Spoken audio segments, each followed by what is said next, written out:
Propaganda is as old as civilization itself. Long before radio broadcasts and social media, rulers carved their messages into stone, stamped them on coins, and told stories meant to last forever. In every corner of the ancient world, those in power learned that words and images could be as mighty as armies.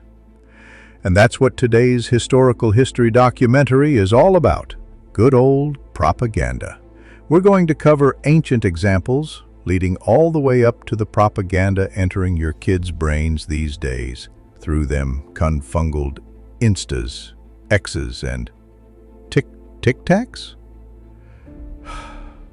And if you enjoy listening to my propaganda, be sure to subscribe so you can hear more amazing things like this sentence you're hearing right this second as I speak words. Anyway, let's get going.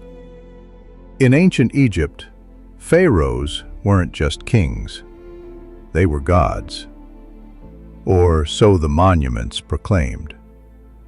The walls of temples and tombs weren't neutral records of history, but carefully crafted statements of divine authority. Pharaohs were always shown larger than life, towering above soldiers and enemies alike.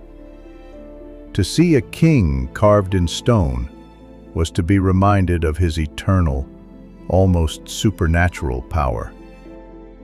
Ramses the Great took this to new heights. Around 1274 BCE, he fought the Hittites at the Battle of Kadesh. The outcome was messy, closer to a draw than a triumph. But that isn't the version carved into the walls of Egypt's temples. There, Ramses is shown single-handedly crushing his enemies, a warrior king favored by the gods. His propaganda worked. For centuries, Egyptians remembered a glorious victory, not the uneasy truth.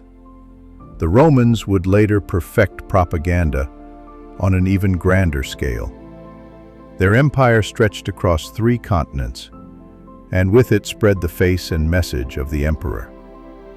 Every coin carried his image, reaching soldiers, merchants, and common citizens alike. Coins weren't just money. They were miniature billboards, constant reminders of who ruled Rome. Augustus, the first emperor, mastered this art. He presented himself not as a tyrant who had ended the republic, but as the restorer of peace. The Areopagus, the altar of peace, celebrated him as a bringer of prosperity after years of civil war. Poets like Virgil reinforced the message, weaving stories that tied Augustus to Aeneas, the legendary founder of Rome. His rule, they claimed, wasn't just politics. It was destiny, written into Rome's very origins. But propaganda wasn't only a weapon of rulers. It could also belong to the powerless. In the early centuries of the Roman Empire, Christians were a persecuted minority.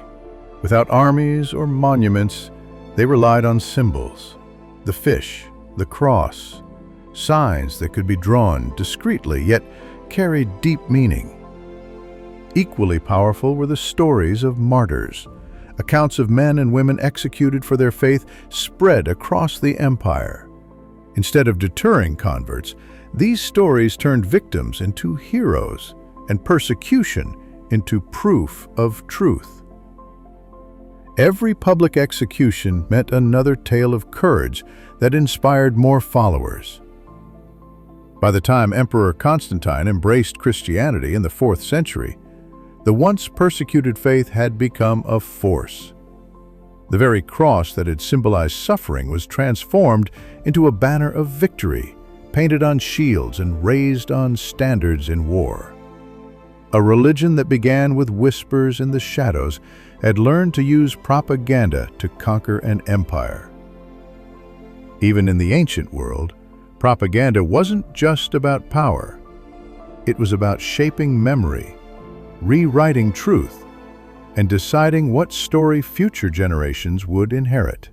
From hieroglyphs to coins, from epic poems to martyr tales, The struggle to control the narrative was already underway. So basically, when it came to our puny brains being susceptible to bullshit, we were screwed from the beginning. Let's leap forward in time a bit. As Europe moved into the Middle Ages, propaganda found new forms.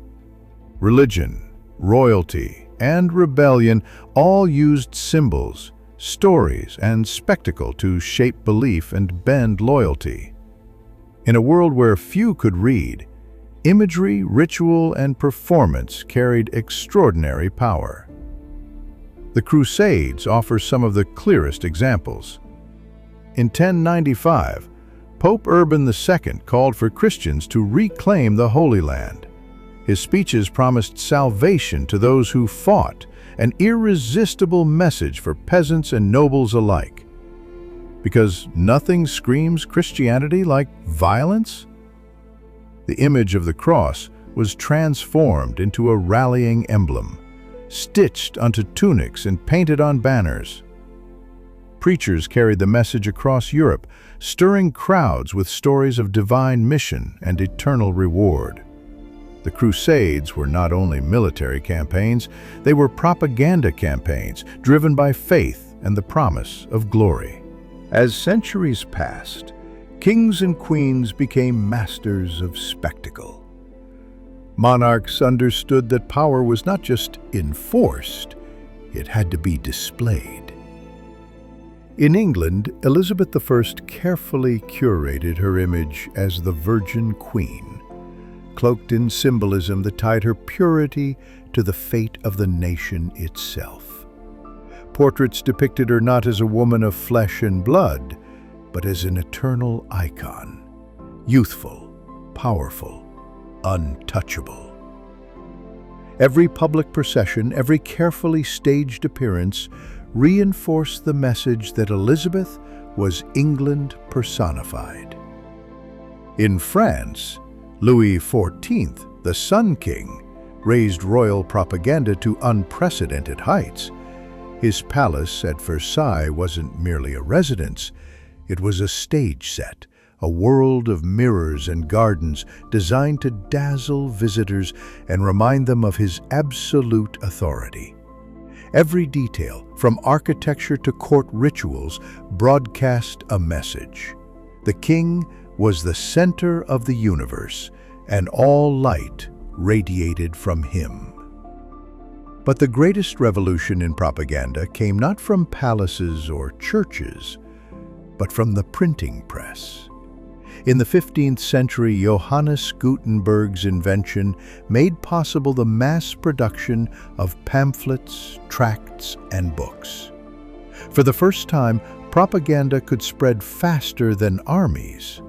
The Protestant Reformation showed its power. Martin Luther's 95 Theses might have remained a local dispute, but with the press, they spread across Europe in weeks. Pamphlets, woodcuts, and cartoons mocked the Catholic Church and promoted reform. One popular image showed the Pope as a greedy glutton, devouring the wealth of the faithful.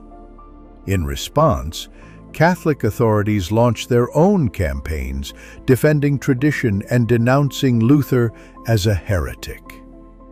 The Reformation was not only a battle of theology, it was a battle of propaganda. Art, too, played its role. In Catholic regions, the Counter-Reformation used grand emotional works, paintings by Caravaggio, soaring Baroque architecture to inspire awe and loyalty. Images became arguments designed to stir the heart when words failed. By the dawn of the early modern era, propaganda had become inseparable from politics and faith. Kings staged themselves as gods among men. Churches fought for souls with print and paint, and common people found themselves swept up in spectacles that defined who they were and what they believed. The tools had changed: crosses, portraits, printing presses, but the goal remained the same: to control the story and shape the world through symbols and persuasion. The age of revolutions brought with it a new wave of propaganda, fierce, urgent, and designed not to preserve the power of kings, but to tear it down. In the 18th and 19th centuries, propaganda became the weapon of revolutionaries, fueling movements that reshaped nations and toppled empires. All right, enough of these sissy medieval Europeans and ancient Egyptians and whatnot. It's time to talk about the country that matters, the one that never does any wrong and hasn't repeated terrible historical cycles in its own right. And how do I know that? Well, this pamphlet from the current administration says so. In the American Revolution, pamphlets and newspapers carried the voices of dissent into homes and taverns across the colonies. Few writings were as influential as Thomas Paine's Common Sense. Published in 1776, it argued in plain language that independence was not only possible, but necessary. Its fiery words spread like wildfire, selling more than 100,000 copies within months. For a population of just a few million, that reach was extraordinary. Pamphlets like Paine's did more than argue for independence. They created a shared identity, convincing ordinary people that they were not British subjects, but Americans. Cartoons and symbols carried equal weight. Benjamin Franklin's "Join or Die" image of a snake cut into pieces became a rallying cry. Each fragment represented a colony, and the message was simple: unite or perish. Propaganda gave the revolution not just arguments, but images that endured in the minds of farmers, merchants, and soldiers alike. Of course, now it just calls to the only hardcore true Americans out there. Across the Atlantic, the French Revolution unleashed propaganda of an even more radical kind. Revolutionary leaders used posters, songs, and slogans to galvanize the people. The tricolor flag, the Phrygian cap of liberty, and the anthem La Marseillaise became more than symbols. They were the very identity of the revolution itself. Each carried the promise of freedom, equality, and fraternity. But propaganda also had its darker edge. The guillotine, intended as a symbol of justice and equality under the law, became both feared and celebrated. Revolutionary pamphlets and speeches painted opponents as traitors and villains, justifying violence as a defense of liberty. The power of propaganda was on full display. It could unite a people in the name of freedom, but also divide them with suspicion and bloodshed. Elsewhere, the 19th century witnessed the rise of nationalism, a new form of propaganda that would dominate modern history. Flags, anthems, and patriotic education programs taught entire populations to see themselves as part of a single nation. In newly united Italy and Germany, propaganda celebrated national heroes and wove centuries of history into a single narrative of destiny fulfilled. This was propaganda, not just of revolution, but of identity. It gave people a story larger than themselves, one that bound them to their nation in triumph and in sacrifice.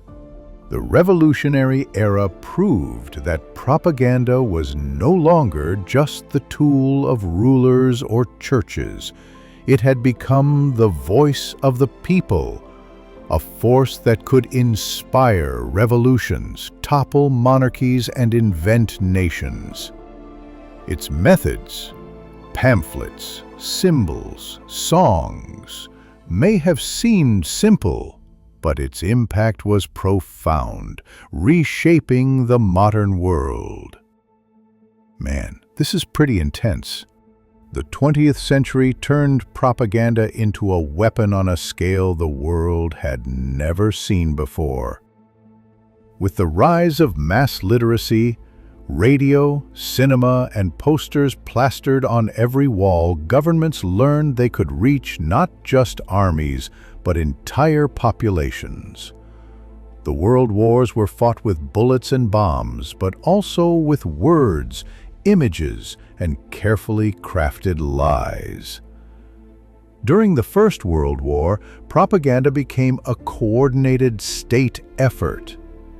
In Britain, the newly created War Propaganda Bureau produced films, pamphlets, and posters designed to maintain morale and demonize the enemy. One of the most famous images was a stern-faced Lord Kitchener pointing his finger, declaring, "Your country needs you." In America, the same idea appeared with Uncle Sam, whose image remains iconic more than a century later. Propaganda didn't stop at recruiting soldiers. Posters shamed men into enlisting. Slogans asked, "Daddy, what did you do in the Great War?" While others urged civilians to save food, buy war bonds, and mistrust foreigners. Tales of enemy atrocities, often exaggerated or invented, were spread to stir hatred and justify the sacrifices of war. For the first time, propaganda was not just a supplement to the war effort. It was a battlefield in its own right. By the time of the Second World War, propaganda had grown even more powerful and more dangerous. In Nazi Germany, propaganda was central to the regime. Joseph Goebbels, the Minister of Propaganda, orchestrated every film, poster, and broadcast to glorify Hitler and spread hatred of Jews and other minorities. Leni Riefenstahl's films like Triumph of the Will turned Nazi rallies into mesmerizing spectacles of unity and power, blending politics with art in a way that was both stunning and terrifying. It's a damn good thing scapegoating minorities or painting certain groups as the other is long, long, long behind us. But the Allies were just as aware of propaganda's importance. In the United States, colorful posters urged women to join the workforce, giving rise to the iconic figure of Rosie the Riveter. "We can do it!" Disney and Warner Brothers produced cartoons mocking Hitler and Mussolini, turning animation into a weapon of ridicule. Britain relied heavily on radio, with Winston Churchill's speeches broadcast to keep spirits alive during the darkest days of the Blitz. Propaganda wasn't confined to the home front. Both sides dropped leaflets over enemy lines to demoralize soldiers. Films shown to troops reinforced why they fought, portraying the war as a struggle of good against evil. Every medium, print, film, radio, and even music, was enlisted in the cause. Sometimes I imagine a soldier in World War II and them trying to picture what they are living through, being turned into entertainment, like movies and video games. And that's not just exclusive to the Second World War. It's kind of a wild concept. What made the world wars different was scale. Propaganda reached every citizen, every soldier, every household. It wasn't just about persuasion, it was about total mobilization. In these global conflicts, the battle for hearts and minds was as vital as the battle for territory. The wars proved the terrifying potential of modern propaganda to unite nations, to inspire sacrifice, to dehumanize enemies, and to turn ordinary people into willing participants in history's bloodiest conflicts. When the guns of the Second World War fell silent, a new battle began, not over territory, but over ideas. The Cold War was fought in shadows, in whispers, and above all, in images. Propaganda became the sharpest weapon in a world divided between East and West. In the Soviet Union, propaganda was woven into daily life. Posters showed heroic workers with broad shoulders and determined gazes, building the socialist future with hammer and sickle in hand. Factories, schools, and even children's books carried the message that communism was the destiny of mankind. Photographs of leaders were carefully staged, and when an official fell from favor, they were literally erased from history, airbrushed from group portraits as if they had never existed. Control of the narrative meant control of the people. In the United States, propaganda took a different form. The 1950s saw an explosion of anti-communist media. Films and television programs warned of communist infiltration. Pamphlets depicted the Soviet Union as a godless, oppressive empire. Even classrooms became battlegrounds where children were taught the virtues of democracy and the dangers of the Red Menace. And then there were the drills, duck and cover exercises, where school children crouched beneath desks, learning that nuclear war was survivable and that vigilance was patriotic. Both superpowers extended the battle far beyond their own borders. Cultural propaganda became a tool of diplomacy. The Soviets sent ballet companies and chess champions abroad to showcase the sophistication of socialism. The United States responded with jazz tours, sending musicians like Louis Armstrong and Duke Ellington across the globe to spread a message of freedom, creativity, and cultural vitality. The Olympics turned into a symbolic battlefield where every medal was proof of ideological superiority. Victories on the track or in the pool were celebrated as triumphs of capitalism or communism. When the Soviets launched Sputnik in 1957, the world saw more than a satellite. It was propaganda from orbit, proof that socialism could reach the stars. The United States countered with the Apollo program, culminating in the moon landing of 1969, an achievement broadcast live to millions, framed as the ultimate demonstration of American ingenuity. Propaganda in the Cold War wasn't just about inspiring loyalty. It was about fear. In the East, citizens were told that capitalism meant exploitation, poverty, and war. In the West, propaganda warned that communism would strip away freedom, religion, and individuality. Each side defined itself not only by what it claimed to be, but by what it insisted the other side was. For nearly half a century, propaganda seeped into every aspect of life. The posters on walls, the films in theaters, the lessons in schools, even the games children played. The Cold War proved that propaganda did not need to end battles quickly. It could drag them out, generation after generation, keeping entire societies on edge. In this war without open combat, the battlefield was the mind, and victory was measured in belief. As the Cold War ended, propaganda did not disappear. It simply adapted to new technologies and new conflicts.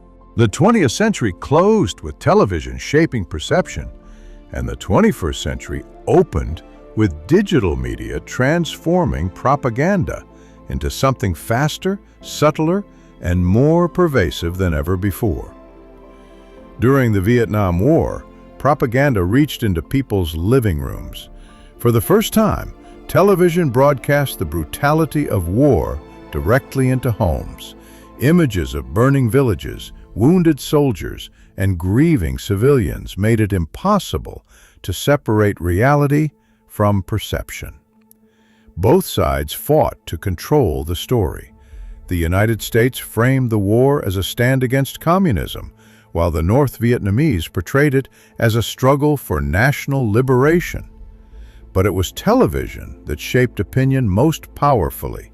The so-called living room war eroded trust in government and showed how media coverage itself could be the decisive battleground.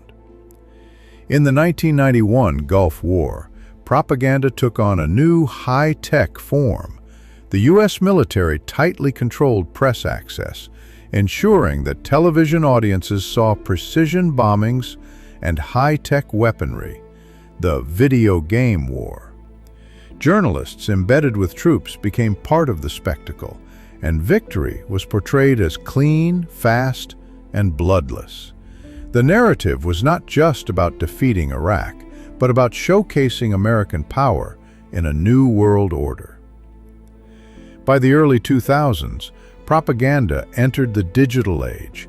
The wars in Iraq and Afghanistan revealed how images of prisoner abuse, civilian casualties, or even a single viral video could undermine official narratives. Governments poured resources into managing these stories, while insurgent groups used the internet to recruit, spread fear, and broadcast their cause to global audiences. Propaganda was no longer one way. It became a contest fought on every screen, in every home, in real time. And then came the era of social media. Platforms designed for connection and entertainment became new theaters of influence. Memes, hashtags, and viral videos carried political messages faster than any pamphlet or poster ever could. State actors, political campaigns, and anonymous networks of bots learned to manipulate algorithms, amplifying disinformation and fueling division. Propaganda no longer needed to come from governments. It could come from anywhere, from anyone with the tools to spread a message. But it also came from the government. I mean seriously, this guy never shuts up. In this new digital landscape, the line between fact and fiction blurred. Fake news stories masqueraded as truth. Conspiracy theories spread across borders. Disinformation campaigns targeted elections, public health, and even basic trust in institutions. Where once propaganda relied on posters or broadcasts, now it relied on likes, shares, and clicks. Modern propaganda is more personal, more fragmented, and more constant than anything the ancients could have imagined. It adapts to every platform, from 24-hour news to TikTok. It shapes not only how we see the world, but how we see ourselves. From stone carvings to viral tweets, propaganda has always been about the same struggle: the power to shape memory, to bend belief, and to decide what people will accept as truth. And in the digital age, the battle for truth has never been fiercer. Thanks for watching. Be sure to like, comment, and subscribe so I can continue to shove my own special brand of propaganda down your throat. And I won't do it gently either. See you next week.